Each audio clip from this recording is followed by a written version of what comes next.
Welcome to the EHNTR podcast. I'm your host, Taran Hunt. On this podcast, we talk about all things hunting. We talk about hunting news, hunting stories, how-tos, tips and tactics, and everything in between. We hope you enjoy the podcast. Please don't forget to follow our podcast on whatever podcast platform you're listening to, as well as subscribe to our YouTube channel.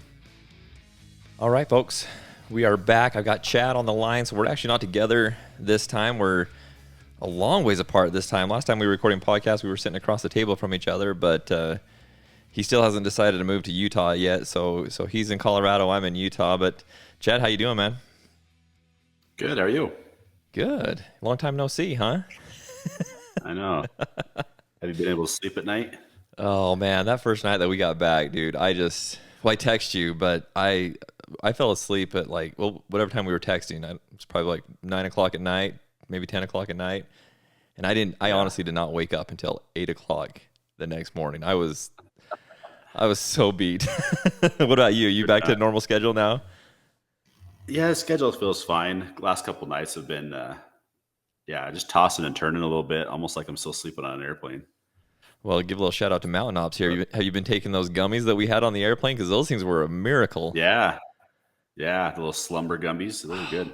That was honestly the first thing I did when I got home is ordered me some slumber gummies because that made all the difference in the world on that air. At least I'm giving credit to those things when I was on the airplane because I disappeared. On the way out, I slept for 8 or 9 hours, and on the way back, I slept for 6 or 7 hours in an airplane seat. Yeah, so impressive little gummies. Did you take anything else, or did you do the Advil PM too, or just the gummies? Oh yeah, I took some Advil PM and popped a few of those gummies, and I was out. Oh man, yeah, it did help. We had some comfortable seats too, though. We did.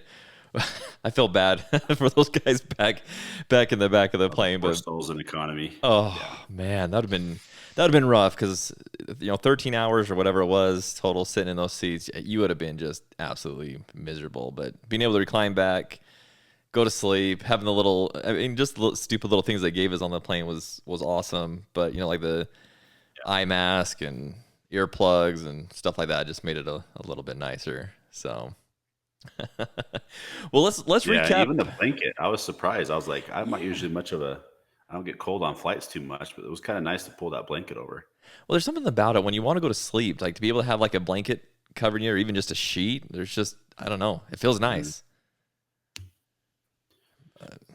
Yeah, and the pillows, they were comfortable too. So we were pretty spoiled on those long plane rides, but man, now that I've done it, there's no other way to do it. Yeah, so heads up, if you were going to go on that long of a flight, those who haven't, try to get the upgrade. Yeah, Premium Plus for sure. Or business class, really the only way to go.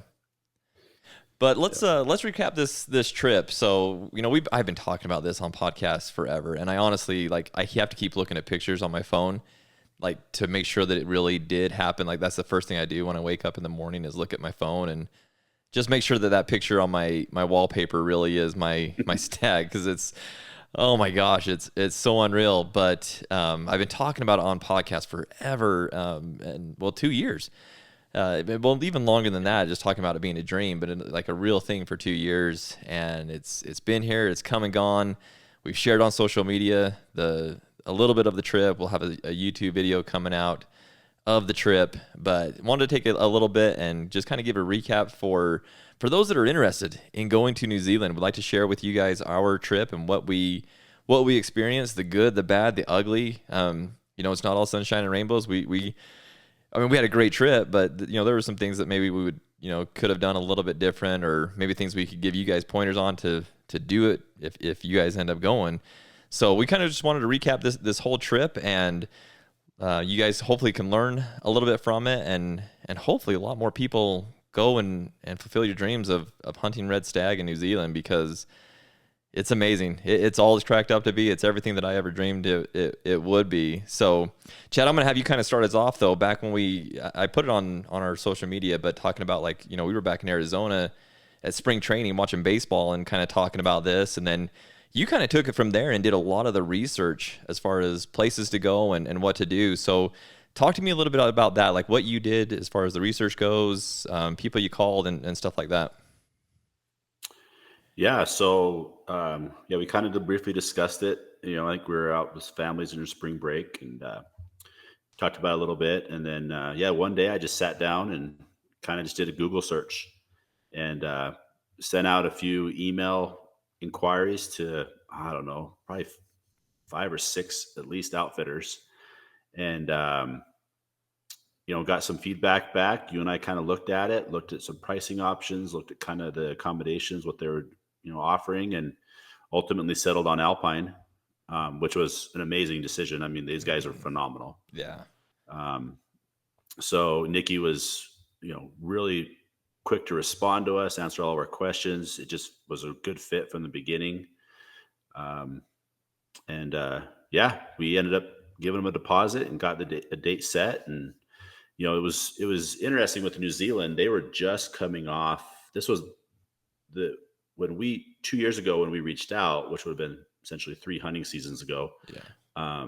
They were still coming off of their COVID lockdowns, so they were still rebooking people and rebooking guys from previous years that had to be canceled because of COVID. And so, she said, "Hey." And actually a lot of the outfitters I talked to said, "Hey, we really don't have availability until 24, but we're like, hey, that's when we're looking anyway." Right. We wanted some time to really study up and save up some money and make the trip happen. So it worked out really well timing wise for us. So yeah, I think, key was just getting out there early and doing some initial planning and um, getting all the details and the bugs figured out, and turned into an amazing trip.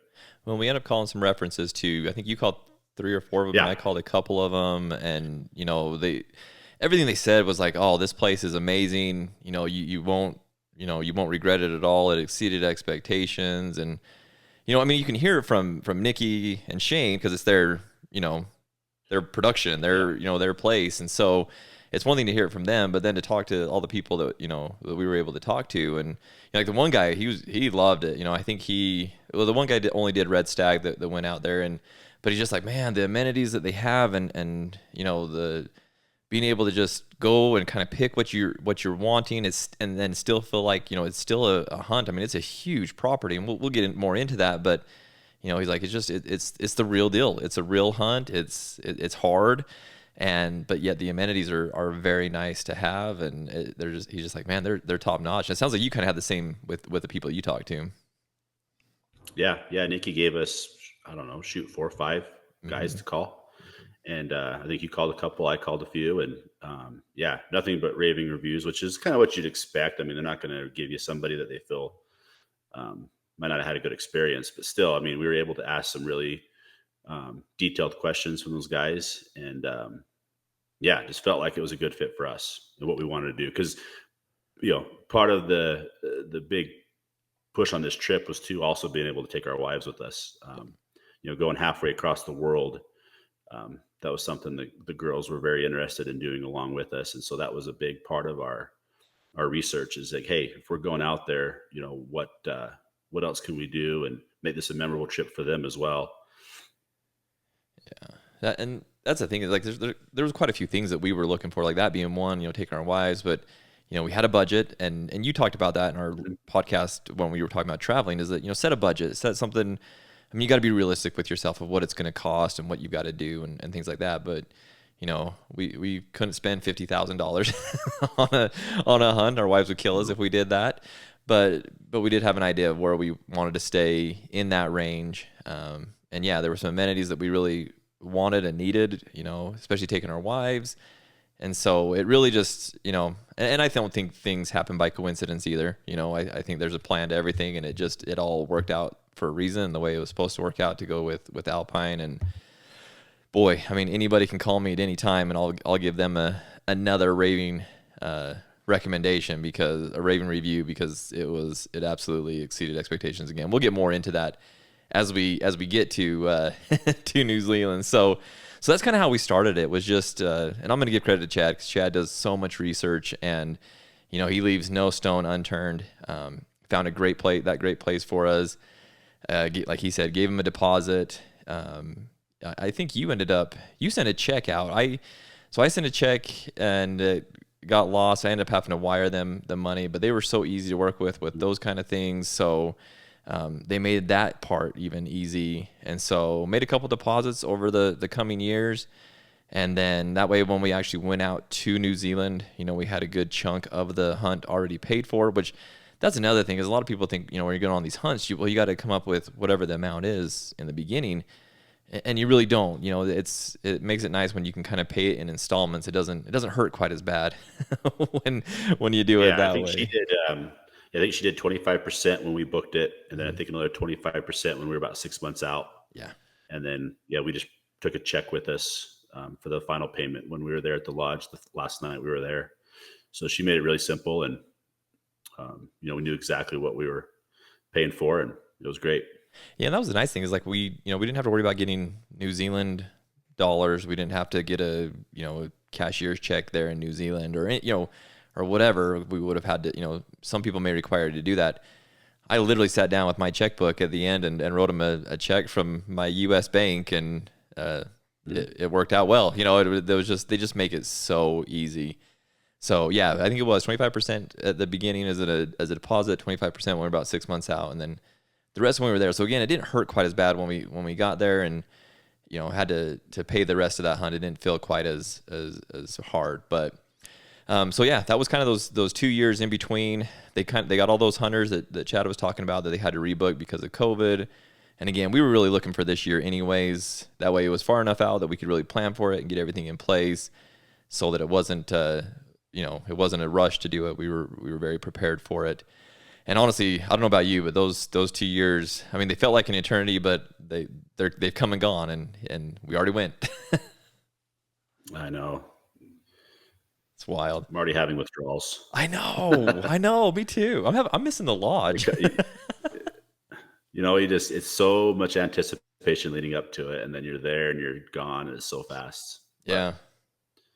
But it was honestly everything that I could have imagined, and it's, again, Chad doing his research and doing what he does. He's already got the next one on the books. So, there's always that next one to look forward to, right? Yeah. Are you telling everybody what we're doing yet? I haven't. I figured we'd say that for the end. So if you guys want to know what the next thing we're doing is, you got to follow us, or you got to listen to us till the end, because it's a big one. Yeah. So then it came time for our trip out there. So we ended up flying out. Chad and Candace flew out of Denver. Sarah and I flew out of Salt Lake. We met in San Francisco, so we had to just take smaller jets to get to San Francisco, and then we hopped on the what are those jets called? Dreamliner. Yeah, that's the word. So big old jet. I think they were 7. I think.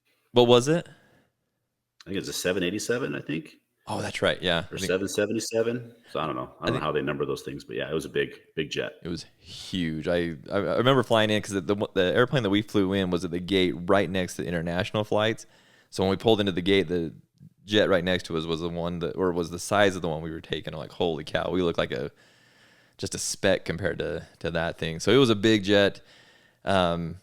Yeah, Sarah and I had to sit in San Francisco for a little while, but nothing bad. Not a huge layover. You guys got there, maybe an hour before we had to take off, or 2 hours before we had to take off out of San We had Francisco? 2 hours. Yeah, we had 2 hours. So a little bit of time to kind of get settled, get out of an airplane seat for a minute. And then we started the journey to New Zealand. And yeah, it's a 13-hour flight from San Francisco to New Zealand, but we did a direct flight. At first, I guess, Chad, more about it because you were the one booking all these flights. But first we were going to Australia and then to New Zealand. But you ended up finding a direct flight for us, right?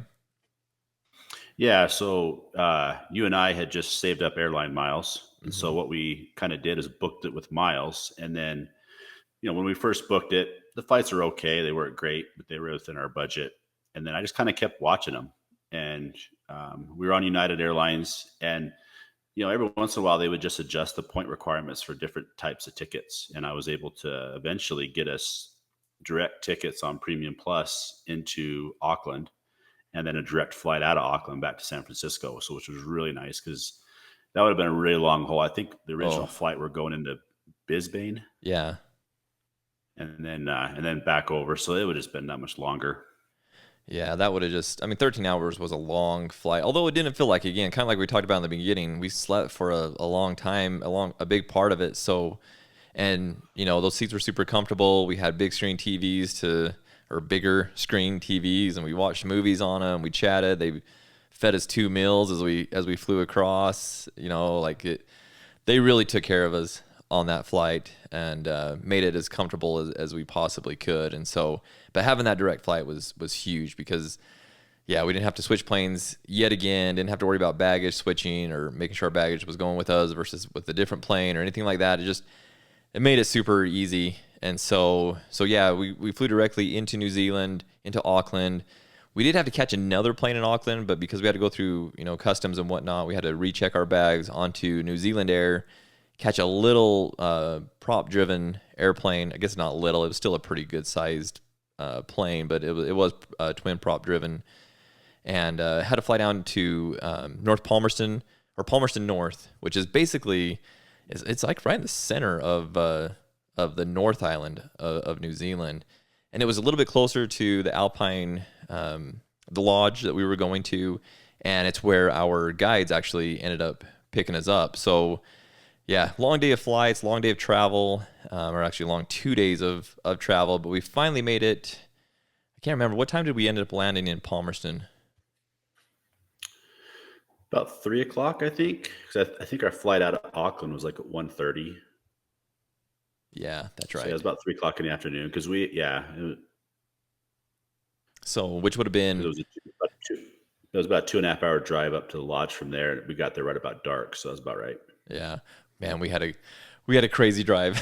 So Chris was my guide and Bruce was Chad's guide, and we really didn't even like work it out like that's who it was going to be, but basically we threw all of our gear in Bruce's truck, and Chris had his little SUV there, and he's like, you know, we need two of you to go with Chris, and two of you hop in with me. And Sarah and I like, all right, we'll go with Chris. And that's kind of just how we picked our guides for the Yeah, week. by default. It worked out well though. I think we had the right guys for each of No, it worked us. out great. I don't know about you, but we had a crazy drive up there. So the roads in New Zealand, at least those country roads, once you got off the highway, they were windy, and I thought Sarah was gonna lose it because Chris was flying. I don't know if Bruce drove like that, but he was flying down those streets.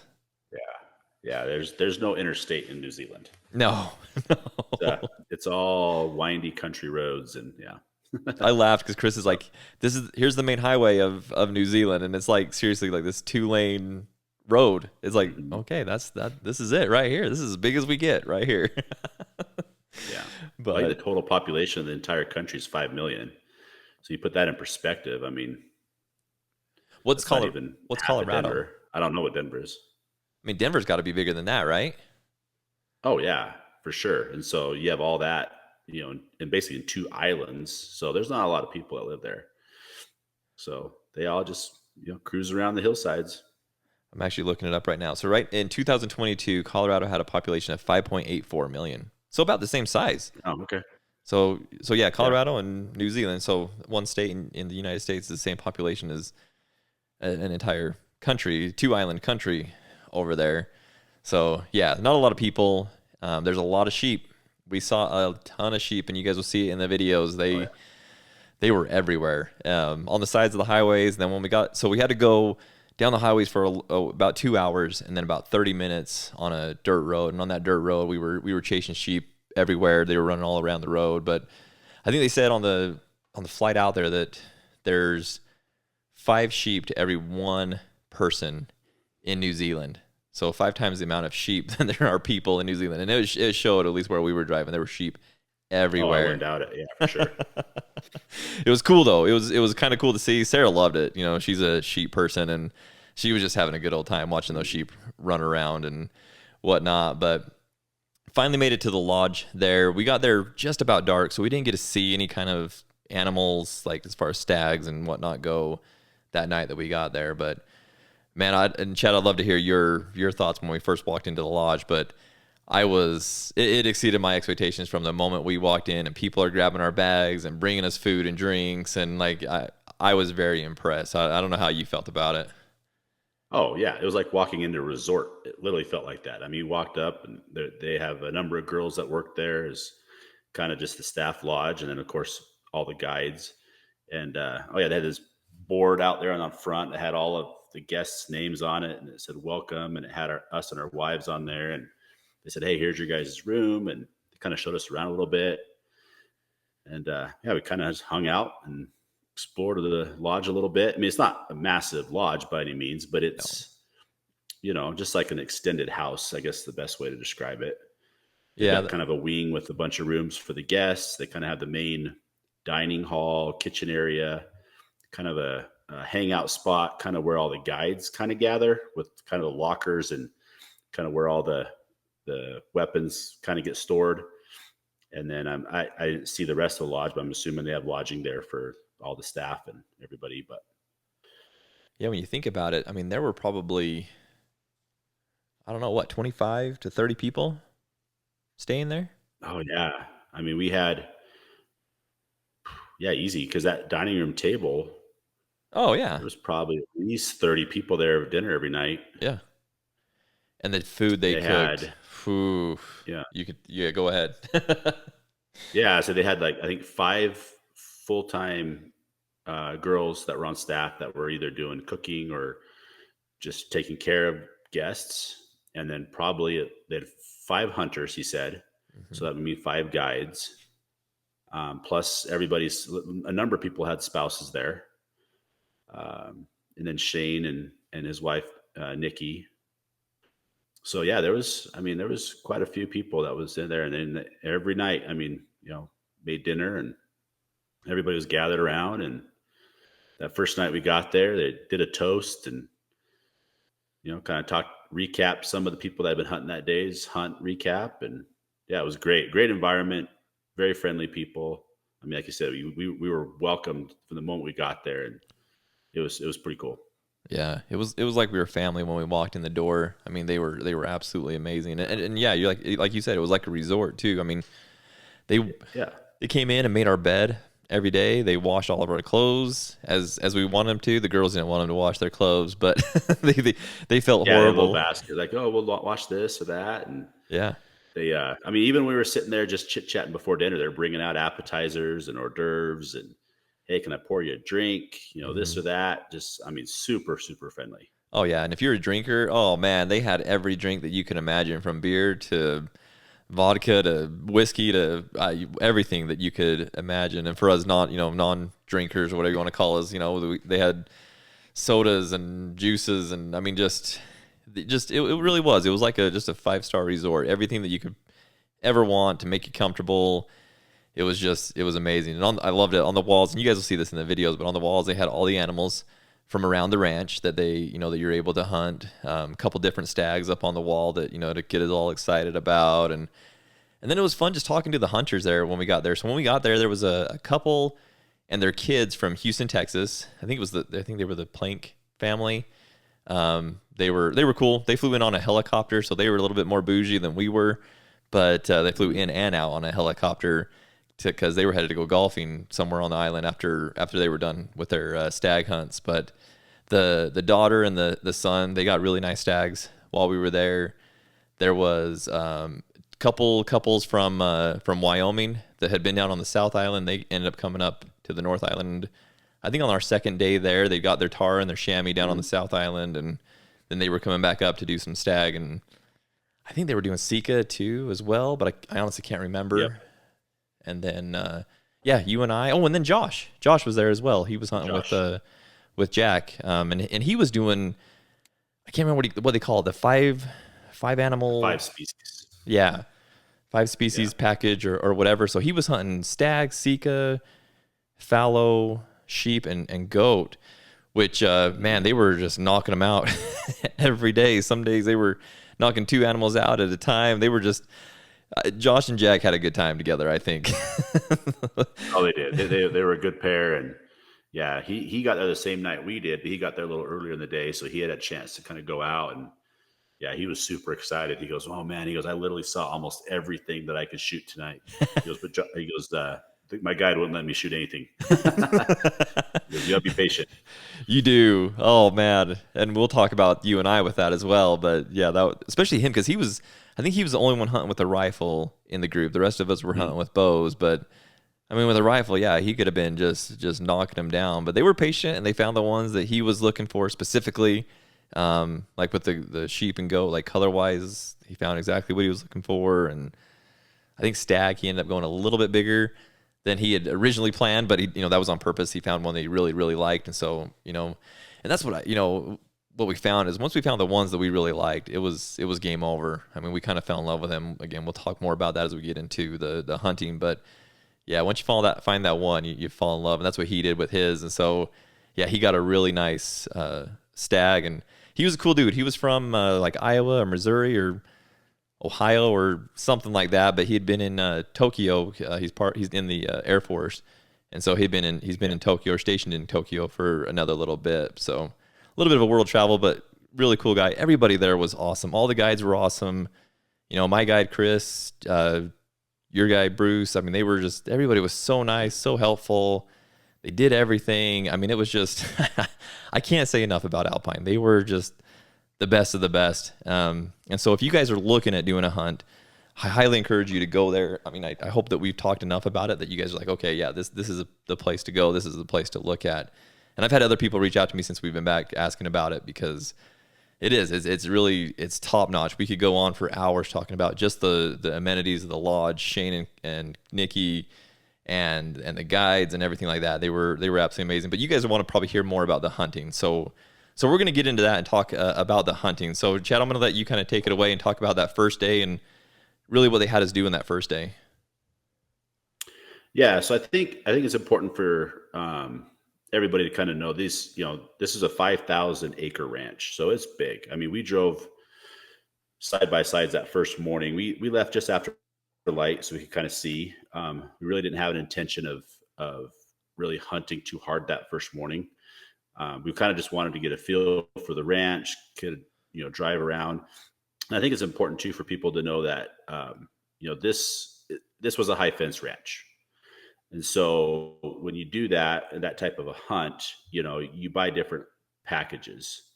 And so, they've got a number of species, numbers of animals on there. You're hunting. I mean, it's not like the animals are just sitting there in the front yard, even though there were a few, but, you're spending some time glassing, hunting, really going after, the animal that you want.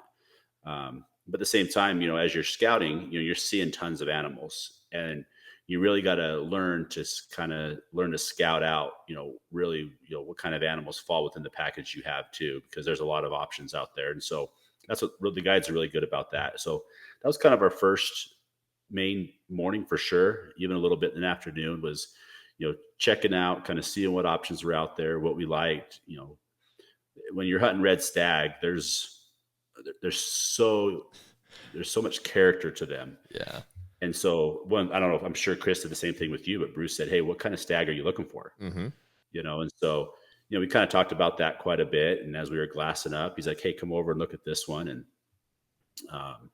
same thing, I would glass up something. I say, "Hey, Bruce, come over and take a look at this." And, we'd be looking through our binos, our spotting scopes, and, kind of getting the feel. And, he'd say, "Oh yeah, that's a great one over there." And, that one would fall within the score range of kind of what you're looking for, or this or that, or there was plenty that I'm sure, and maybe Chris did the same thing to you. "Oh, that one's too big." Yeah. When you're glassing them, 6, 7, 8, 1,000 yards away, it's hard to tell sometimes too. But that was fun. We kind of just drove around a little bit. We were actually together most of the morning. Yeah. Kind of getting a feel for the island, or not the ranch, and driving around and seeing kind of what was out there. Seeing all the different species too was really cool. Yeah. Seeing a lot of the sika deer, the rusas, the fallow deer were amazing to watch. In fact, we've actually got some really cool footage you guys will see on the video of some fallow deer just going at it, fighting. They're fighters. They are. Of all the animals over there, they're the fighters. They're ruthless. Yeah. So that's really cool. It's just so cool to sit there and just watch wildlife. Yeah. So that, like, and when we first took off out of the lodge that first morning, and yeah, kind of same thing. I didn't even have my bow out. I just left it in the case in the back of the side by side.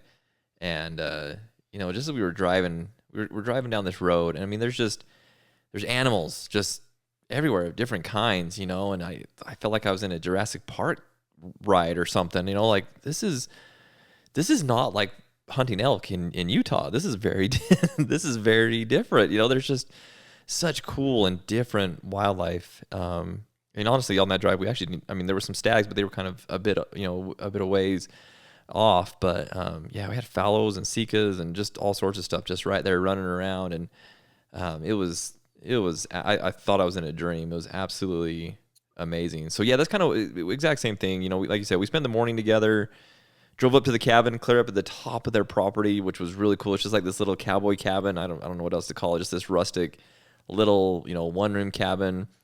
And you can glass for miles. You can see that big, what was the name of that mountain, Chad? The one that had the snow on it. Oh, I don't remember either. It was an old volcano. Yeah. And the word's probably really in Maori. So like every street name, I can't pronounce any of the words that are out there because everything's in Maori. But you can see that even mountain. If we remember the name, we'd say it wrong. Right. But just, you know, you could see a lot of the ranch from up there. In fact, what was cool was that morning we went around the bend there, and I talked about that family that had the 2 kids that were hunting, and the boy actually ended up shooting his stag that morning, and we're clear up on the top of that mountain, and we watched Shane fly his helicopter over there, pick up that Jared's stag, haul it back over to where they could take good pictures, then haul it back down to the lodge. And so it was just a cool place to really, you know, get a real good lay of the land of where everything was at. We were able to see some good animals. In fact, that was where we saw the first stag that was in our class, which I got excited. I was sending pictures to Sarah already at that point, like, oh, we found one. This is public enemy number 1 at this point. You know, like it just got me excited for that. And then, so yeah, after that, you know, we kind of split off after kind of mid to late morning, and I'm not sure where you guys went, but we kind of went over to the very far side of the property, and it's actually where I ended up getting mine. Checked a few spots, saw a lot of really good stags, and like Chad was saying, you know, when you're looking at them at 1,000 yards, every stag has so much character, and there's so much, they're so different from one another. And so, you know, the guys are great. Like, they're looking at them and they know exactly the difference between them. They're really good at scoring them on the hoof and whatnot. I'm just looking at a lot of antler basically at that point. I mean, it's just crazy how much antler those things have.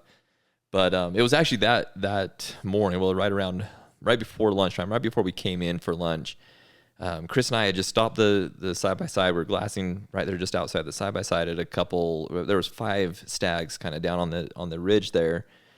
And one of them was in our range. The other ones, actually there was 2 that were too small, and then a couple that were really too big. And then this one walked over the hill, and Chris is like, hey, do you see that one over there, that really dark antlered one? I'm like, I'm looking at that thing right now. And he's like, that thing's in your range. And he's like, that's a really cool looking stag. And I'm like, dude, I'm thinking you and I are thinking that on the same wavelength. As soon as I saw him, like I was talking about before, as soon as I saw him, I was like, okay, that's my guy. You know, that's really the one that I want to go after, or possibly. He was at the top of the list at that point. Took some good mental pictures so I could remember what he was. And, you know, so when I saw him again, I would know maybe some things that stood out about him. And then we kind of backed out slowly. I didn't get any pictures of him at that point. Just kind of backed out and headed back to the lodge to hang out with you guys at lunch for another yet amazing meal that Alice cooked up at the lodge. And I don't know, man, that was fun when we got back to the lodge because we were all just sharing stories with you and I and Kendall and Jared. Jared told us all about his stag and what happened, which that dude, I still can't believe he shot that thing that morning. Yeah, he had a rough night. He did.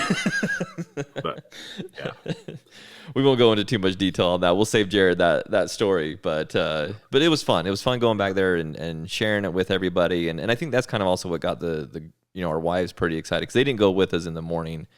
But talking about it, I think got them pretty excited. They're like, okay, so yeah, we can go out and we can actually see these things.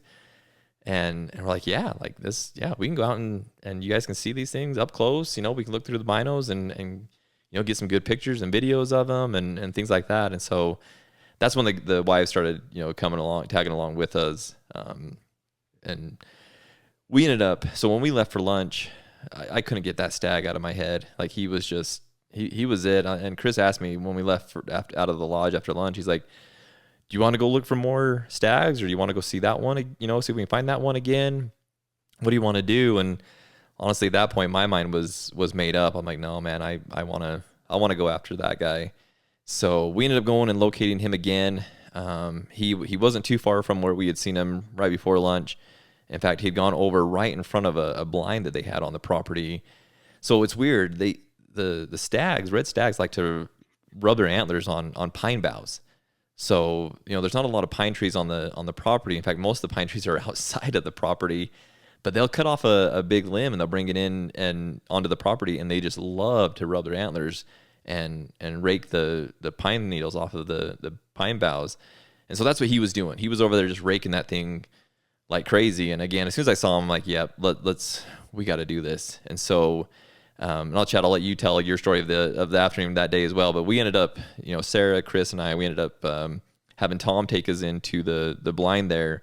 And we ended up sitting that blind clear until dark, and he didn't come in until right at the end of like shooting light, which in New Zealand there really is no shooting light because you can shoot 24 hours a day if you want. You can shoot them under the lights if you wanted over there, which would be no, I'm not cool with that. But anyways, he came in right at dark, and I could have shot him that night. I could have pulled the trigger on him, but it was just so dark, and I didn't want to mess it up. And it was just Chris told me, he's like, hey, you have another opportunity.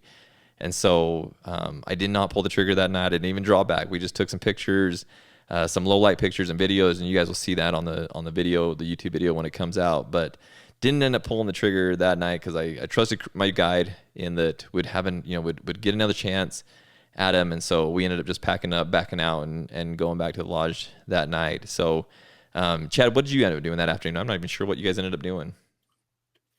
Yeah, so actually right before lunch, when we split off from you guys, we went up to this knob that was kind of in the center of the ranch, I would say. And we could kind of glass out across a bunch of different faces and glassed up a few nice stags as well. And then Bruce glassed up one that was probably he was bedded about 250 yards below us. And Bruce was like, hey, you got to come look at this stag, kind of similar to what Chris did with you, and said, hey, this guy is pushing the limits, but he's a really good looking stag. And so I started watching him as well. And what's interesting is even though these animals are on a ranch, they still behave just like anything that's out in the wild, which is interesting. They're deer. And so they have kind of similar habits. They'll you can pattern them a little bit. And I think that's probably why Chris was like not concerned about that stag not coming back later, Mm-hmm. And so same thing, right before lunch, we saw him bedded down there. And so we left, went back, had lunch. Actually, you and I hadn't had an opportunity to shoot our bows yet. So we had, oh, that's right. got our bows out. Yeah. We went during lunch, shot our bows, double checked, make sure everything was good. And then, after lunch, we went back up to that knob again, just to do some more glassing. And, sure enough, he had moved off a little bit, but we located him kind of in that similar area. And, Bruce is like, hey, what do you want to do? And I'm like, dude, let's try to stalk in on this guy. Let's try to set up a spot and stalk. But we were elevated pretty good, and it was a pretty steep face coming down. And so we were doing the best we could to really kind of glass all around that area to see what other animals were in the area, because this particular stag was by himself. But we were noticing there was some sika, there was some rusas kind of in the similar area grazing, kind of doing their thing. And Bruce is like, hey, if one of those spot us, we're busted, because they will screech like, yeah, and they do. You'll be like, oh yeah, we're done for. Yeah. So we kind of watched them for a few hours. And then I would say it was probably mid-afternoon, probably about 3:00. We left Candace. She was with us. Same as Sarah. She came up. And so we left her at the top with my binos set up. And we're like, hey, keep an eye on him. We're going to drop off this face and see if we can kind of get in and get a stalk in on this guy. So we did that. We dropped off, got down there. And in fact, we got pretty close, within about 45 yards of him, and had good wind. And then, typical fashion, I felt the wind on the back of my neck. And as soon as that happened, he grunted at us and took off, and we were busted. But that was fun. I was able to kind of do a little bit of spot and stalk, try to sneak in on him a little bit. So same thing. We kind of backed back out, climbed back up the mountain. And then, I was trying to remember the rest of that evening. I think we just drove around a little bit, did some more glassing, kind of tried to see what other things we could see around the area. And then, kind of made a plan for the next day, kind of what we wanted to do. You didn't end up seeing this. There was you didn't end up seeing the stag that you ended up taking that day at all, did you? No. Okay. No. Yeah. So when we were up there glassing, we could see there was a blind that they had set up kind of just to the south of him a little ways. And Bruce is like, hey, he goes, there's a chance he might come into that blind at some point. So he goes, maybe tomorrow morning, we go into that blind early and see if maybe we can get him to come in. And so that was kind of our plan for the next day. That's right. I remember that now. Yeah. So day one was filled with a lot of looking at a lot. I mean, we looked at a lot of animals. Again, this is a huge ranch. And so we got to see a lot of country. We got to see a lot of animals and really started to get excited because we kind of found animals that we ended up started to go after that first day. Like I said, we went and sat in that blind going after that specific stag. Chad made a sweet stalk on that stag as well. And man, that would have actually been cool to make that happen. But yeah, in that area with so many animals around, so many eyes looking at you, and it's crazy on an island where there are no land predators, how skittish and nervous those animals are. But when they, especially the deer. Yeah, I mean they ridiculous. Very, very tough. Yeah. So it was a fun day. It was a lot, and the ladies, they got a chance to go and see all that with us and experience that with us. This was Candace's first time hunting, right? Yeah, she's never been hunting before, so this is the first time her getting out. So she was, of course, like a kid in a candy store, just watching the animals. She was so excited just to watch them. And we'll get into I keep leaving you guys on a dangling a carrot in front of you. We got a story about Candace we'll tell you here in a little bit. In fact, I wish she was on to tell you this story, but Chad will do it justice. He'll tell it just like she told it that night at the lodge. So I don't know about that. I'll have to get a few drinks in him before that. But so the next day was one of the best days of my life. I'll just say that. So for me and Chris, we ended up getting up that next morning with the plan to go back to that blind, which when I went out there, I kind of planned on doing spot and stalk mainly, but when I saw him in front of that blind, I'm like, man, hunt smarter, not harder. And if he's going to come into that blind, that makes perfect sense to go sit there. So we made a game plan to go out there. Sarah ended up sleeping in, so she didn't come with us that morning, which I'm totally cool with. I mean, she's on vacation, so go and enjoy and have fun and just relax. But so Chris and I just went out that morning, got set up in the blind, and it was the only day that we really had weather that moved in that morning. It rained all morning long, but we ended up, when we first got there was that pine bough that I was telling you guys about in front of the blind. And when we got there, Chris flipped it over so that some of the boughs that had been raked were on top and the ones that were raked were on bottom, so it looked a little bit different. And man, I kid you not, those deer, none of them, I mean, none of those stags would come into that tree. That just it looked different to them. And so they weren't having it. And we sat there all morning watching it rain. I mean, it was a beautiful morning. We could see some stags way out in the distance, so we still had something to watch, and it was still fun to sit there, albeit not as comfortable of a blind as Chad was sitting in that morning. But we were sitting on basically a 4x4 piece of wood on the ground there. But it was great. We sat there. We shared some stories. Him and I. He talks in his New Zealand accent, so it was hard for me to understand some of the stuff, especially when you're trying to whisper and be really quiet. But we shared some really good experiences with each other and stories, and talked about family. It was a morning that I definitely won't forget. Meeting somebody like that, someone from across the world, and he's been to a lot of places and experienced a lot of things. And so I'm actually, although nothing came in that morning, it was still a great morning to be able to spend that time with him and get to know him. But it was about 11 o'clock in the morning, and like I said, nothing had come in, and he leans over and he's like, hey, I really think it's that tree. I think that's why they're not coming in. And so he's like, I'm going to sneak out the back here, and I'm going to try and sneak down to that tree without those stags in the distance seeing me. I'm going to flip it back over the way that it was. And so like a ninja in the night, man, he sneaks out the back. And I mean, this guy's a hunter. Like, these guys are legit. He sneaks down to that tree. He rolls that, and it's a big, like it's basically an entire pine tree, rolls it back over to the way that it was, and then sneaks back into the blind. Those stags didn't even see, didn't see anything. Like, nothing noticed that he did that. It was, like I said, he was like a ninja. And I'm not kidding you. It wasn't 15 minutes later after he rolled that over that the stag started like coming in to that tree bough, that pine bough. And I mean, because it went back to what they were used to. That's what they had been raking. That's what they were used to seeing. And so they felt comfortable again to start coming in. And there was a couple that came in first, just to make sure that it was okay. And they raked and did their thing. One was really, really small. One was broken off or only had one antler. So, but they kind of came in and did their thing. And as soon as they did, man, everything started to come into that tree. And there's a lot. I mean, there's a lot of animals. And you guys will see this on the video. So I hope we're teasing you guys enough that you guys will watch this video when it comes out. But tons of stags came in and kept looking at him, and none of them were mine. And just like the night before, he was the last stag to come in, just like hunting. I mean, that's hunting. Just like Chad was saying with the wind, I swear that's hunting, whether you're hunting in the States or in New Zealand. Of course, the one that you're going after is going to be the last one to come in. Well, of course, that morning, it was about noon, he started coming in. And again, he was the last one to come in. He stayed out there quite a ways, about 100 to 150 yards, and just stood out there for a little bit.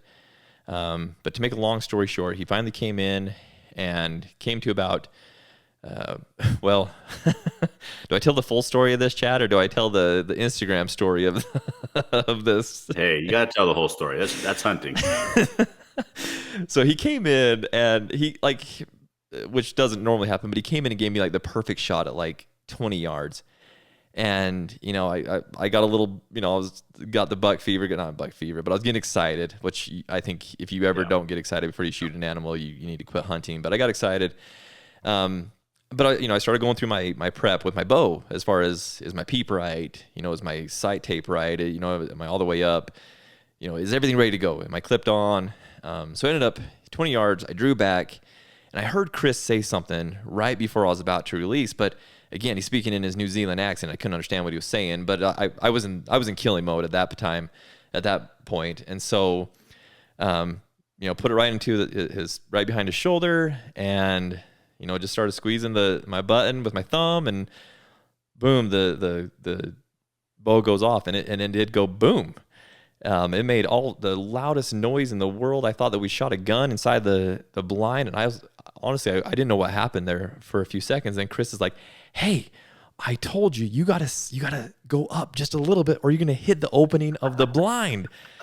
And by dang, that's exactly what I did. I clipped the top or the bottom of the opening of the blind just barely. You could see where my broadhead skipped across the top of the wood there. Oh my gosh. And then, words were said and emotions went crazy because, I mean, it did. It sounded like a gun went off, and they took off. They went out there. The thing about it is they didn't run off too far because they didn't know what had happened. All of a sudden, there was just a noise, so they didn't see anything or anything like that.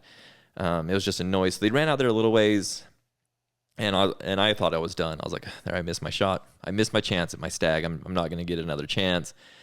And Chris is as cool as a cucumber. You got a good video of it. I did get a good video of it, and I sent you a sweet picture. You sent me a picture today with the arrow flying sideways out the blind. Oh my gosh, what a freaking rookie move! Hey, dude, stuff happens, man. That's hunting. Hey, I was watching Levi Morgan today on. He did a hunt in Kodiak doing blacktail, and he showed it how it was. He missed 3 times before he finally hit his blacktail. So you got to say it how it is. It's hunting. Things happen. It happens. It happens to everybody. Yep. So again, long story short, about 30 minutes later, things kind of settled down, and those couple little satellites came in and started raking the tree again. And so everybody's like, okay, everything's okay. So they actually came back in. He didn't come all the way back into that close. He stayed out about 27 yards is where he came back to. Gave me a broadside shot. This time, again, checked all my equipment, pulled back, raised up a little bit so I wouldn't do it again, and sunk a great arrow into it right behind his shoulder. Hit a rib or hit something in him because it went in behind his shoulder, and then it kind of went back on him quite a ways, and was super surprised. These animals are tough. He ran off about 200, 250 yards, and then went over the ridge. I'm like, holy cow, how was he doing that? I mean, it had to go through his lungs at least, if not, more than that, liver or something else. And but yeah, he went off, and Chad will tell you his story as well. But he went off and went into some brush, and Chris and I couldn't find him. We ended up having to call basically all of the guides over. Chad and his guide and Candace came over. Pretty much the whole crew came over. We had probably 10 or 15 guys there, either spotting from up above or, walking through the trees with us or whatever, looking for my stag. And it was actually Bruce. It was Chad's guide. He comes on the radio and said, "Hey, Chris, come down to me." And at that point, I was a little bit sick because, we'd been probably an hour or 2 hours since I'd shot mine. And I was a little nervous that, albeit this, this is a fenced property, but it's a huge property, and this was thick stuff, and who knows where he could have gone. I was getting a little nervous that we wouldn't find him. But as soon as he said that on the radio, then the emotions kind of took over, and I knew that he had found him. And then we walked down there, and he was laying there. What's that? Yep. Yeah, and walked down. He was laying there. He was, and you guys were down there, and got some great video of me walking up to. The stag of my dreams. It actually worked out really well because we were just finishing up lunch, and we got the call and said, "Hey, we got a wounded animal. We need some help." And so we drove up there, and otherwise I wouldn't have been with you when you got him. So right, it's kind of cool. Yeah, I think it worked out for the way it was supposed to work out. It worked out for a reason that it did that way, and I appreciate you guys. You and Candace you both had your cameras going, videoing the whole thing, and it was awesome. Walking up onto a stag is something that is just different than any other animal that you walk up to, because it's a different looking animal. It's something that you've only seen in pictures and videos. It's just something that's just not a normal thing for us. And so I geeked out there for a little while, just enjoying the moment. Sadly, Shane had to have a procedure, so he had to go into, they call it Palmerston North, and so he wasn't there with the helicopter, so we ended up having to haul it out with a side-by-side, but we took it up onto a nice peak. It was they call it Windy Point, and took some great pictures. Chris got in the pictures with me. I wish Sarah could have been there with me, but she was back at the lodge. But we got some great pictures of him. Took him back to the lodge. Everybody came out, was able to see him. Chad and Candace went back to hunting to look for his, and everybody else did. Everybody went back to hunting, but Tom and Chris and I went back to the lodge and showed everybody there, Kendall and Jared and those Wyoming folks and Sarah, and everybody came out, and we oohed and awed over it and talked about it, shared the story. It was just a lot of fun, an amazing experience. Just make sure you rise up just a little bit when you're sitting in those blinds, so you don't blow the blind up when you pull the trigger. But other than that, it was the perfect moment. Honestly, that adds to the moment just because it's hunting, and that's how it is. But like I said, that was one of the best days of my life. Cool. Yeah, that was a super cool stag. Yeah. So. Yeah, and he, he was bigger than what, kind of what we had signed up for, but, Chris was very cool about it. He's like, "Hey, that's the one you want. It's not like we're going to, add extra or anything like that onto you. That, we're okay." And I kept asking him, "Are you sure? Are you sure?" And he's like, "Yep, you're good. Pull the trigger." So, yeah. He's a cool stag. Lots of pictures up on social media about him already, and more to come. But just a great day to be able to have him back there. And Chris did everything. He took care of him. He cut the antlers off. He skinned him, caped him all out so that we could shoulder mount him, put him in the freezer, put all the meat in the freezer and the cape in the freezer. And it was just going back to how amazing this lodge is. They just did everything and did a great job with it. As a guide myself and done a lot of caping, I was watching every little thing that he did, and I learned a lot of things from him too. He's done a lot of those animals and did a great job. So yeah, the rest of the day for me was pretty much just trying to come down from cloud 9, because I was like a kid in a candy store, just a little kid. So, But what a great day was for me. So what did you guys end up Super doing when you excited left for you. us? So that morning, we ended up going to the blind that we talked about, and Mm-hmm. Candace actually came with me as well because she had never sat in a blind before, and I kind of talked her into it. I said, "Hey, we're going to see some animals come in. You're going to want to be here for this." So, her having not hunted before, she was a little more inclined to. So she got up early with us, got in the blinds when it was still dark, before any animals are out, and yeah, just kind of sat there and watched all morning. Had some stags coming in and out. That one guy that we had gone after the night before never showed up. But there was another stag. Well, there was a handful that we were looking at the time, and so we kind of just spent our morning there, kind of doing that, just kind of watching. Then we went back for lunch. We're hanging out for lunch, and that's when we're like, "Yeah, Taran's not back." And Sarah's like, "Yeah, he's not back either." And I'm like, "Well," he said, he's definitely one to stay out all day if that's what it takes. So I'm like, "Yeah, maybe that's what they're doing." Or I said, "He's probably got animals. If they're at the blind, they've probably got animals in on them, and they're just watching, and seeing." And then, yeah, right as we were getting ready to come back out, that's when they said, "Hey, yeah, we need some help with you." So we left, went up there, helped you find yours, got that taken care of, and then when we left you, we actually went back up to that same knob that we had been on the evening before. Bruce is like, "Hey, that stag didn't come in. Let's go see if he's back in his spot." So we got up there, and like you said, the weather was kind of off that day, so it was kind Yeah. of we had a stronger wind blowing and some things going on, and so a little bit of rain was kind of coming in as to kind of rain off and on. But we got over to that point and glassed down there, and sure enough, there he was, bedded almost in the exact same spot he was the day before. Actually, I think he was up at that time, and he was kind of moving around a little bit, and he'd bed and kind of move around. And so I kind of looked at each other, and I'm like, "What do you want to do?" And we knew the wind was a little bit stronger, a little bit more consistent. And I told Bruce, I'm like, "Hey, let's try to stalk in on him again. Let's go after him again. What do we got to lose? He's down there. He's obviously not coming into the blind. He was kind of a lone ranger. Like a lot of the stags seem to be like in bachelor herds, I guess is what you call them. Yeah. They were in groups, 2, 3, 10, just kind of depended on what was going on. This was kind of post rut behavior. The rut had just ended. So they were kind of all together but not this guy. He was by himself. And so kind of the same thing. We kind of sat there and watched him for a little bit just to see if he was going to get up and leave or if he was kind of content staying there. And again, we kind of glassed around to make sure we didn't have any other animals that were close by.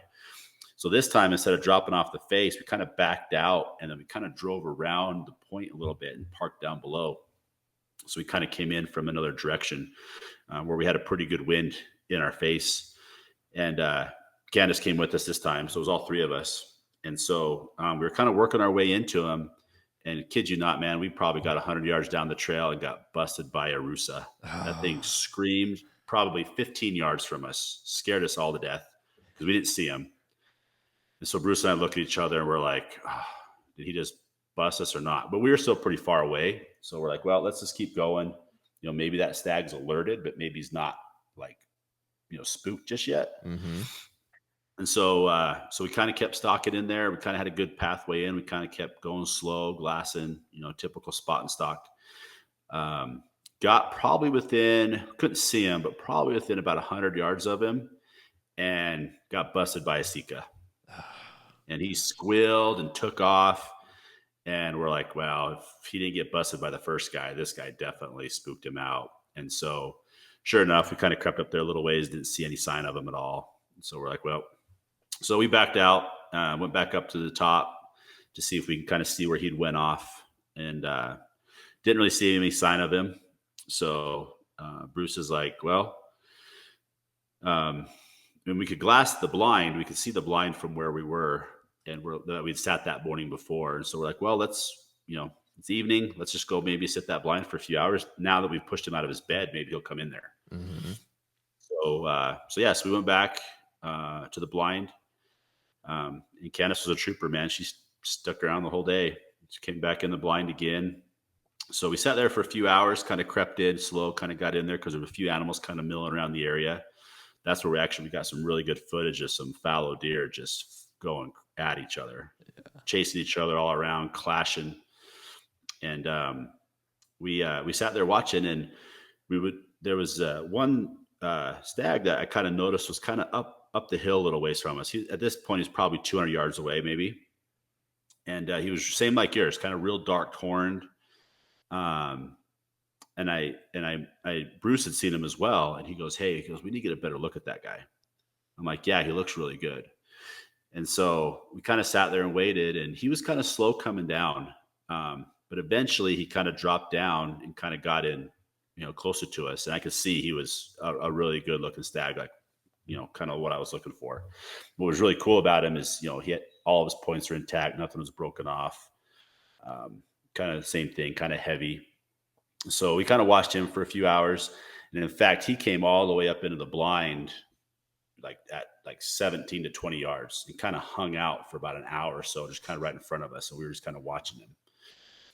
And I kind of still had that other stag in the back of my mind, even though they were very similar. And anyway, long story short, same thing. I did end up taking a shot at him that night. So we kind of let dark set in and backed out, and came back and tried to make a game plan. There was another group of stags that we had glassed up when we were up at the knob that were a little further to I don't know if it would have been west of us. And Bruce is like, "Well, maybe, tomorrow morning we go over there and just try to get a good view of, those guys, kind of see what's in there, since this other one didn't want to play, he didn't want to come into the blind, and we had a hard time spotting a stock on him." So, coming into the lodge that night, that was kind of our game plan for the next morning was, hey, maybe, go out there and check out those ones in the morning.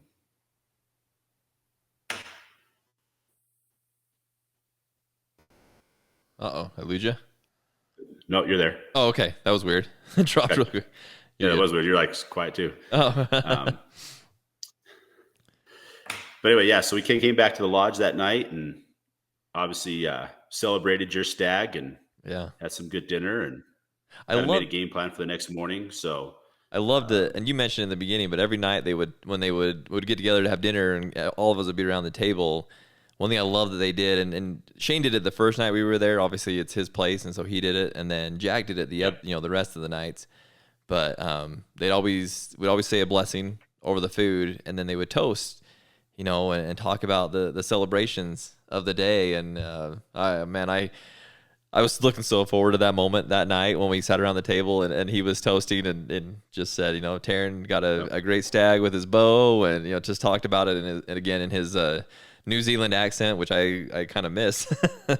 But it was cool. Like we had a good time that night. We celebrated that night, but then also I was excited because once I had my stag down and had it all taken care of, I was really hoping that Candace didn't want to go with you the next day, because man, I wanted to be your full-time videographer. Oh yeah. No, it actually worked out perfect because I think she got her fill that day and kind of saw a bunch of different animals, and I think she was more than happy to hand the reins over to you. And so yeah, she fought me a little bit on it. She did fight me a little bit. What's that? She did fight me a little bit on it, just a little. A little bit. You didn't have to twist her arm too much. No. So, yeah. So she did say, she goes, "Hey, if you guys get something, make sure you call in because I want to come out." Mm-hmm. So tell us about the next day. That was quite the day.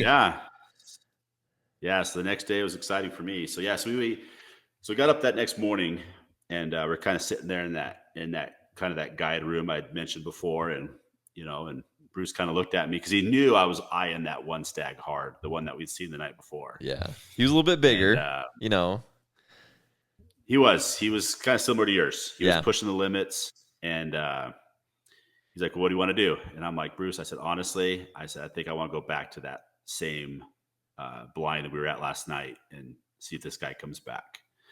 Because we'd made a play on the one a couple times, and this was our last morning, and so that's what we ended up doing. So yeah, we got up there.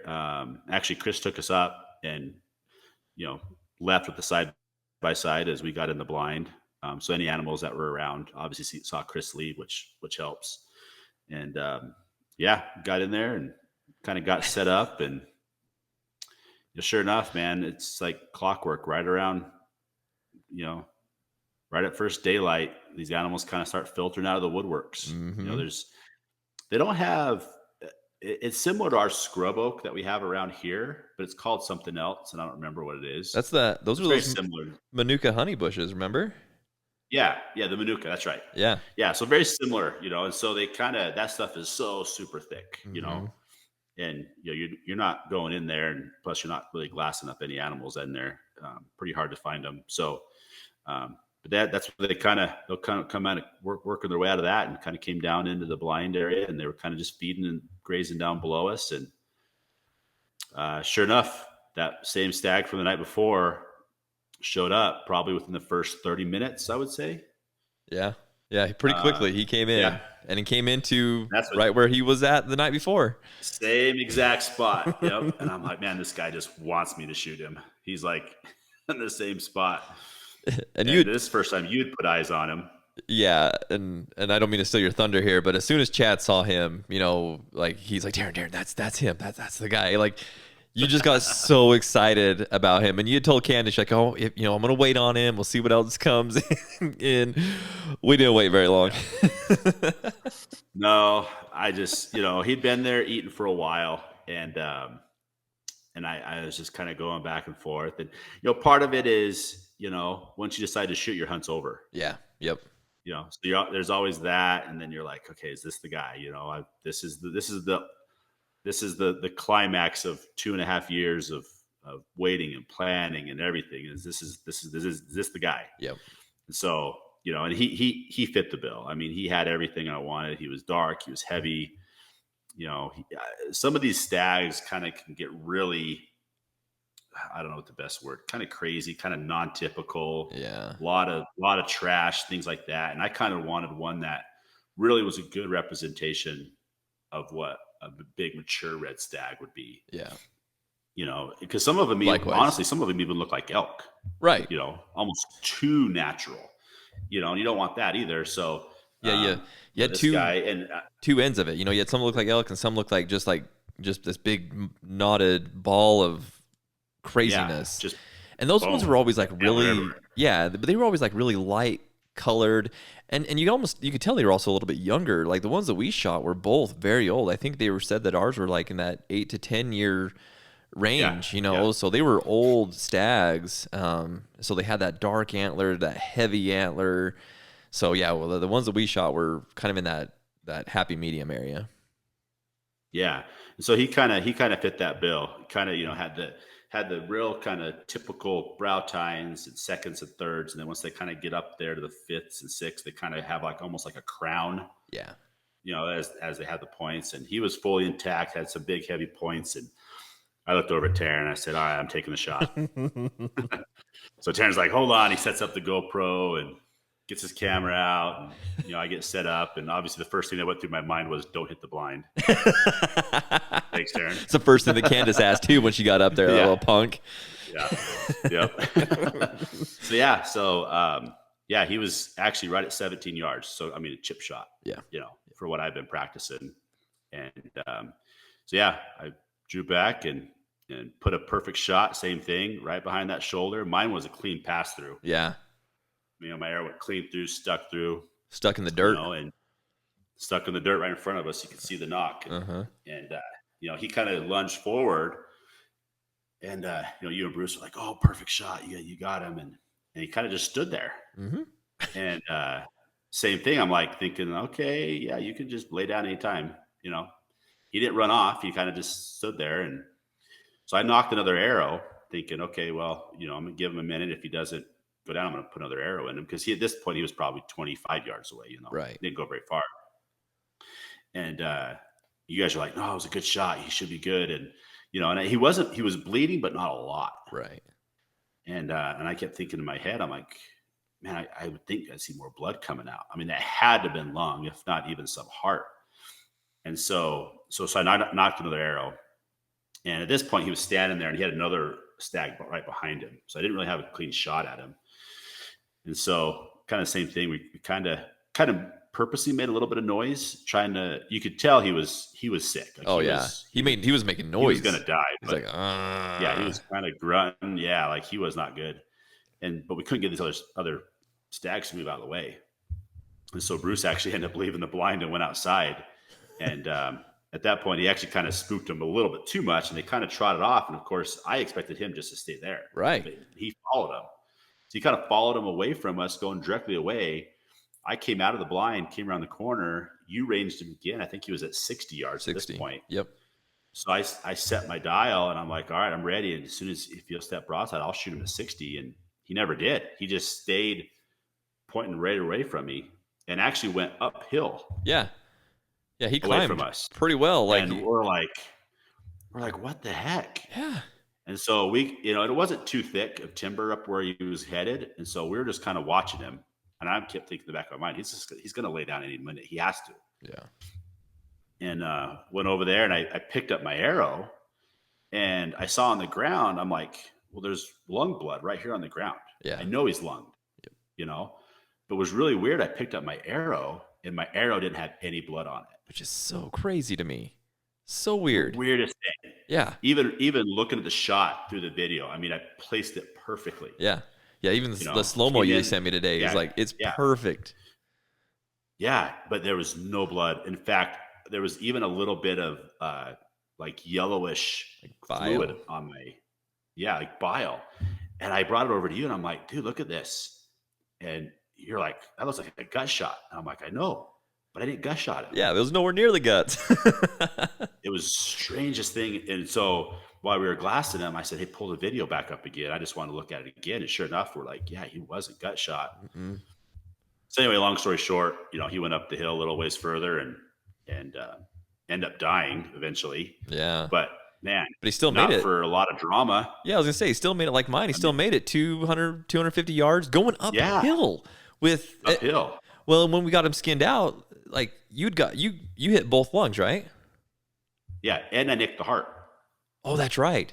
And I hit both. Yeah. In fact, I shredded one of my lungs, absolutely shredded it, and cut up the other one, and they just go. I mean, these animals are freaking tough.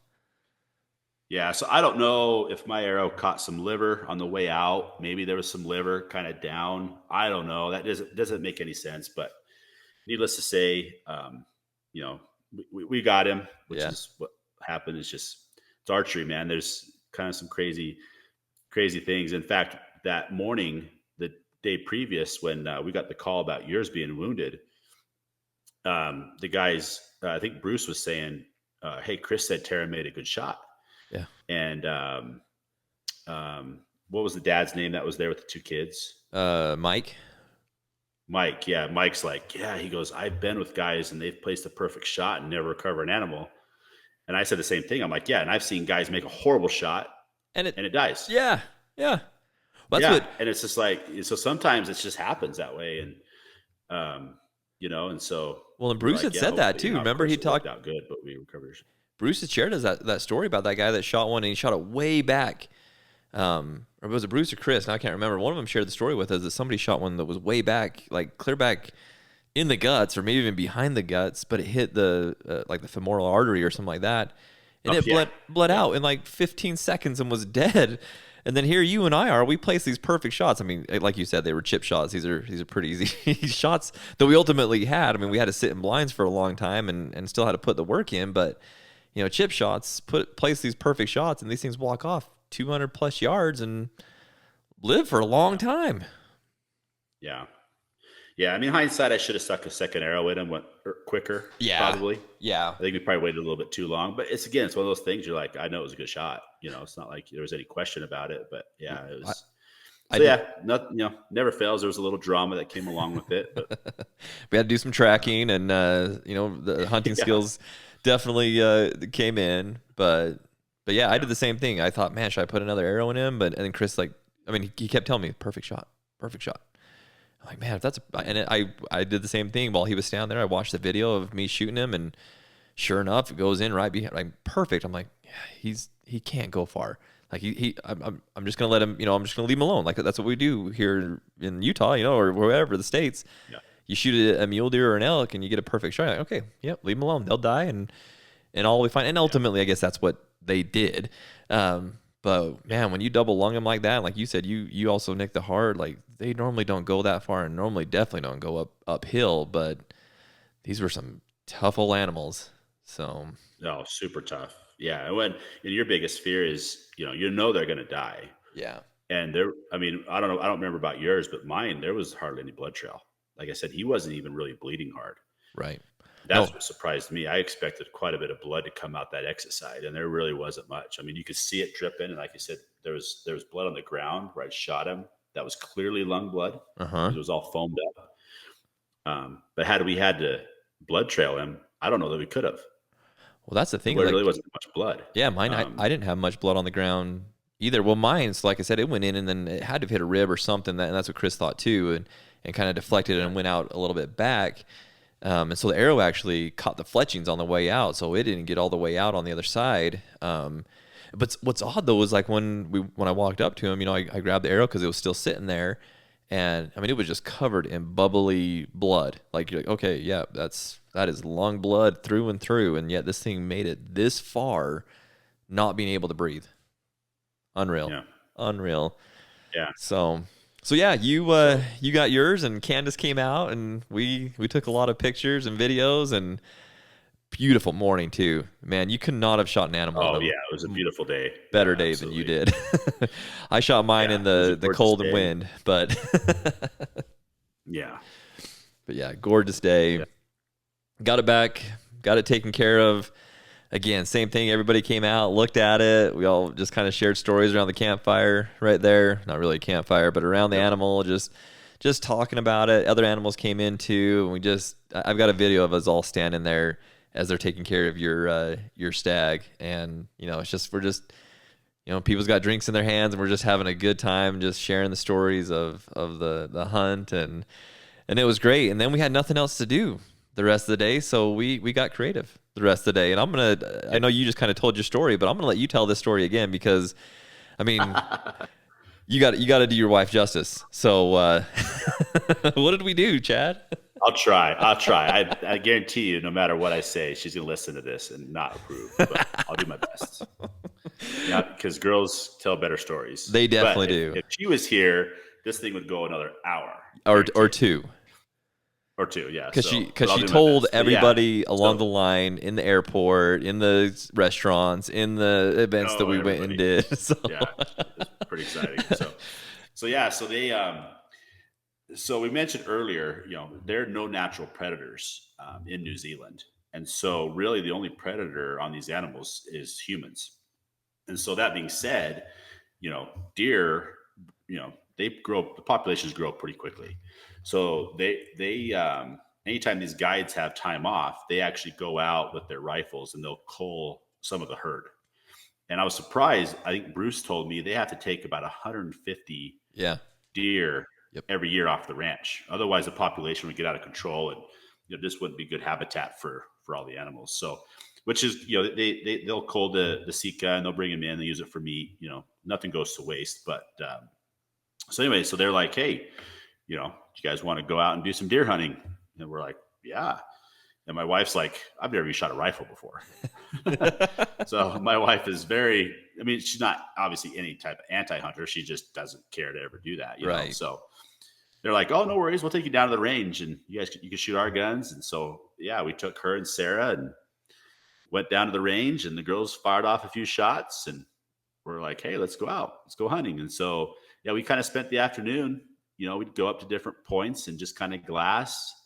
And, man, I tell you what, these, especially these does, Oh man, and they are in the thick stuff. Yeah, they were, and they were super skittish. hard to find. Like they were not sticking around. No, I mean we were 500 yards away at some point. They were gone. Yep. Like they want nothing to do with us. And so they basically said, hey, we're looking for does, mature does, and we're also looking for older deer that just need to be culled out of the herd. Number one for genetics, but they're just probably not going to make it through the winter anyway. Yeah. And so yeah, so we got set up on this one bluff, and it was actually still pretty windy. Like the wind came up, and Chris got Sarah set up on a Sika that was out there. It was a pretty good poke. It was about 450 yards. Yeah, I think it was 450, 480, something like that. Yeah, yeah. So so she took a shot at that one, missed, clean miss. But I mean that's a long shot, especially in that much of a wind. I'd say that wind was Um, crazy. yeah, and then yeah, so we went up, kind of drove around a little ways further, spotted some more. This time they got Candace set up. She took a shot at some deer, missed as well. And they had to kind of spent the evening just kind of glassing, kind of moving around, trying to find, something. And anyway, it was actually getting towards dusk. We were actually heading back. We were back down kind of off the mountain, kind of heading back, kind of towards the lodge. And we'd glassed up. I think we glassed up a Sika first, right? Mm-hmm. Yep. It was there was a it was a Sika up there. spike Sika. It was it was a really tall spike. You could tell it was an older one, but no one's ever going to pay for that. Yeah. It was just they it want was, forks. It's bad genetic thing. Exactly. And they're like, hey, let's take that buck. And so so they tried to get Candace set up on him, but he didn't wait around. He got out of there. But in amongst that same commotion, we noticed there was a few fallow deer kind of off to the right a little bit. And so we kind of moved up a little bit and kind of got a little bit bigger, better view at him. And Bruce is like, he told Chris, he goes, hey, we need to take that one. There was an older fallow that was kind of in amongst actually two really nice fallows. Yeah. That were there. That one was it was an older nice. fallow. He had one horn left and just like a little nub on the other side. And so we kind of same thing. Chris kind of got set up with Candace, and they're kind of watching him. And kind of make a long story short, they spent probably a good 30 minutes stalking in on this guy. Yeah. Yep. I mean, they crossed over away from us, and we're trying to film as much as we could, and then eventually they disappeared. And we were trying to keep an eye on these fallow, and they kind of moved a little bit as well. And it kind of got to the point where we're like, well, we can't really see the fallow anymore. We can't see them. So we're just going to kind of hang out. And probably 15 minutes later, we hear a crack. Boom. Shot. Boom. And we're like, oh boy. And I think you had seen something in the spotter roll. Yeah. Well, I was taking a leak when she decided to pull the trigger. She couldn't have picked a worse time to pull the trigger, but you got to do it when you got to do it. But so I wasn't actually on the spotter. I was just looking up on the hill, kind of where I thought they went into. And yeah, right after she shot, and you could hear it. I mean, the sound when you smack an animal with a gun. You're like, oh yeah, that's a hit. And we all of us said that. Sarah, Bruce, everybody's like, oh yeah, that's a hit. But you looked up there because the other animals kind of ran away, but then you could see this one rolling down the hill, and so we're like, holy smokes, she just smacked that thing. Shot a deer. That's to put it lightly. So yes. So we crossed over, and we saw them come out probably 200 yards up this little draw. I guess, ahead of us. Yeah. And Chris beckoned to us to come, so we took off, kind of walking across. No, actually, we drove the side by side, kind of got up there a little bit closer. Yeah. And kind of same thing. You'll see on the YouTube video, we got Candace videoed. We're walking up, and yeah, sure enough, man, she put a perfect shot on this old fallow deer. Taran and I were trying very, very hard not to be jealous. I was trying to not to be mad. I mean, to be honest with you, I mean, goodness gracious, her first day she shoots a gun is the first day she shoots a fallow deer in New Zealand. I mean, well, like Dion told you that night when we got back to the gun room, Chad, you effed up. Oh yeah, because Candace was on cloud nine. I mean, she was so excited. Like we got pictures of her. I mean, she was like, we got back. Of course, we got them loaded up, and after we got all of our pictures and that, and got back there, and I mean, she was just beaming and telling everybody her story and climbing up there and this and that, and everybody's just laughing and having a good old time. It was completely forgot that I shot a stag that morning. Your stag honestly kind of got forgotten, Chad. I'm sorry to tell you that because it kind of got overshadowed by the fallow story. Totally fine. I mean, it was fun. She was definitely on a emotional high. Yeah. In fact, were teasing her later. We're like, we don't know what you were drinking that night, but you were definitely high on something. This is a girl that's never had a drink in her life, and she was acting so drunk. No. It was great. She was just so excited and telling everything, and just Well, and Bruce blooded her. He put some blood on her face, and really, that's right. Yeah, initiated her into because we had teased her before. We're like, hey, if you shoot something, we got to put a little bit of blood on your face. And she's like, oh no, you're not going to do that. He didn't even when we give her a warning. We got up to the fallow. What's that? He didn't even give her a warning. He just did it. No, well, he looked over at me because he had got some on his fingers from the shot on the ground. It was like on the grass. Oh yeah. And he looked over at me, and I gave him the thumbs up, and so he walked over to her and wiped it on her cheek. And she thought he was just wiping some dust off her cheek or something, or dirt.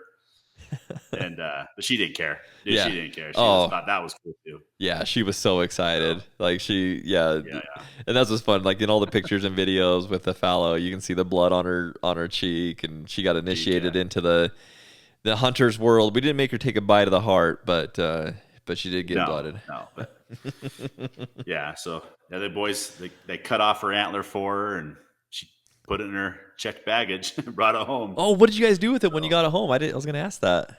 I don't know what she's done with it. I have to ask her what she did with it. I haven't seen it. Yeah, that needs to be up on the mantle or up on the shelves. Oh, I'm sure it'll end up good, as it should.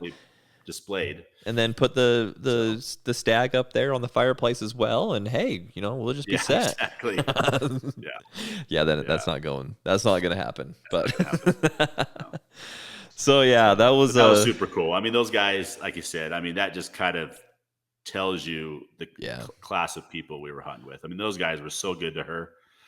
I mean, that evening obviously was our last night there, and it is, customary, to tip everybody. And you and I were both like, man, I don't know if we brought enough cash to tip these guys. Really, what I wish I would have had more, especially the staff. Yep. Everything. I mean, yeah.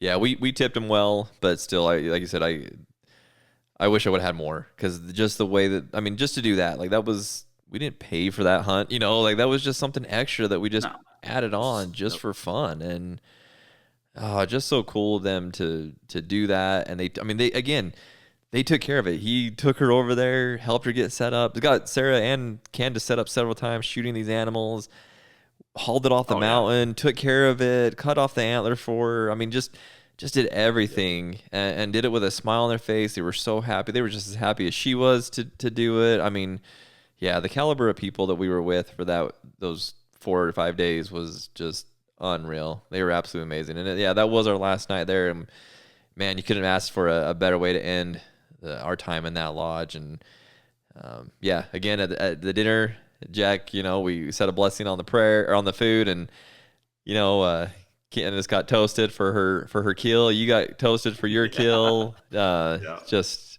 shared some laughs, shared some stories. Just an amazing experience. So after that, we took off with our wives the next morning. They all gave us hugs and told us to stay left when we left the lodge, and went and did some sightseeing and hung out with the wives, and really got a chance to see New Zealand, at least the North Island, and got to do all the touristy stuff. We went to Hobbiton and all those cool places along the road back to Auckland to fly home. But man, hunt of a lifetime. I put it in my post on our page, and if you haven't seen that post, go check it out. But something that we've dreamed about since we were kids, something that we've wanted to do for countless amount of years, and just couldn't. I still pinch myself. Can't believe it really happened. I mean, you guys have probably listened to the podcast that we did where we did our top 5 big game animals to hunt, and of course red stag's on that list of things to hunt. And honestly, if we were to do it again, now that I've done it, I'm going to be with Chad. It's going to be up there of 1 or 2 for me. There's another hunt that's going to be on that 1 or 2 list. And so we kind of teased you guys in the beginning of what's next for Chad and I. So Chad's been, again, doing his research and talking to some people and getting some plans in place. And Chad, I'm going to let you share our next news and what we're doing next. No, we're going to Alaska. Going back to Kodiak?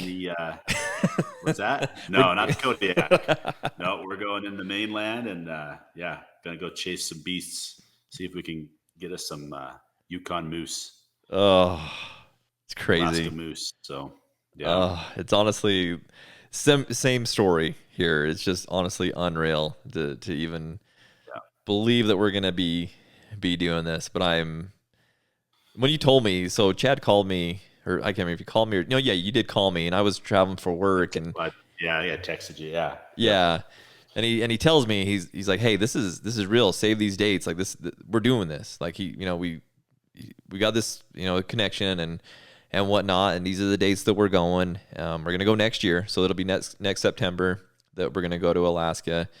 And honestly, I didn't sleep that night. Like this whole thing of the red stag and whatnot came over me again, and I'm like, holy crap, is this really happening? Like all my dreams are coming true. So we'll be hunting Yukon moose next September in Alaska, and man, looking forward to it. We're gonna have a great time. Oh yeah, it's gonna be more details to come for sure. Yeah, it's gonna be a little bit of a different hunt than what we did in New Zealand, Chad. It's gonna be not gonna be quite as posh. No, we'll be camping with the bears for sure. Well, we hope you guys enjoyed the stories of our experience in New Zealand. Hopefully, it helped you guys out with if this is something that's on your bucket list, of something that you want to do. Chad and I are here. We would be happy to answer any questions that you guys have about it and how to make it possible. And like Chad said, and we tried to share them as we kind of went through our stories. But even things of getting flyer miles, points and stuff like that to make it easier, and doing the research of finding the places to go, and then what to do when you're there and how to kind of approach it. So hopefully, as we share these stories and these experiences, you guys learned a little bit. But again, if you guys have any other questions, leave a comment down below, and wherever you're listening to this, or reach out to us on social media. Happy to answer any questions that you guys have. Man, this went twice as long as I had planned it going, but the story the story's just too good. Yeah, you're like, hey, 45 minutes will be done. I'm like, okay. Yeah, here we are. We're an hour and a half into this thing, Chad. Hey, anybody can listen to hunting stories. This is fun, and it's a good time to be listening to hunting stories, because we're all getting excited. A lot of draw results have come out lately. Everybody's getting excited for hunts that are coming up, and so hopefully this just kind of adds to that. It helps you guys feel the excitement and get excited about your guys' hunts coming up. We're very excited for what we have coming up this year. More stories to come. Chad and I will do a lot more podcasts together and share these stories as we go through them. But again, hope you guys enjoyed this experience that we had. We sure did. It was the experience of a lifetime. And again, shout out to Shane Quinn and Alpine Hunting New Zealand group. Just a all-star group. Exceeded my expectations, exceeded our wives' expectations. It's just an absolute dream. So super Did not disappoint, for sure. What's that? Did not disappoint. No, not at all. It was absolutely amazing. So, all right, guys, thank you for listening. We sure appreciate you supporting the podcast. Again, make sure that you are subscribed to the podcast if you haven't. Lots of good content coming up. I'm going to get this podcast out here in this next week, so that this story's fresh and kind of going along with the social media posts that we have going on, and you guys can enjoy it along with us. But make sure that you hit that subscribe button. Again, comment down below. And one other real quick ask while you guys are listening is, if you guys could go on and leave reviews on whatever platform you listen to podcasts on, that helps us a lot, just because when you have more reviews, especially high star reviews, then the algorithms work in our favor. So if you guys would, make sure you're subscribed. And then if you would just take a few minutes and give us a rating, that would be hugely helpful. So thank you guys. Thanks, Chad. Appreciate you joining me again. Yeah, thanks for having me. Okay. See you, man. Yeah.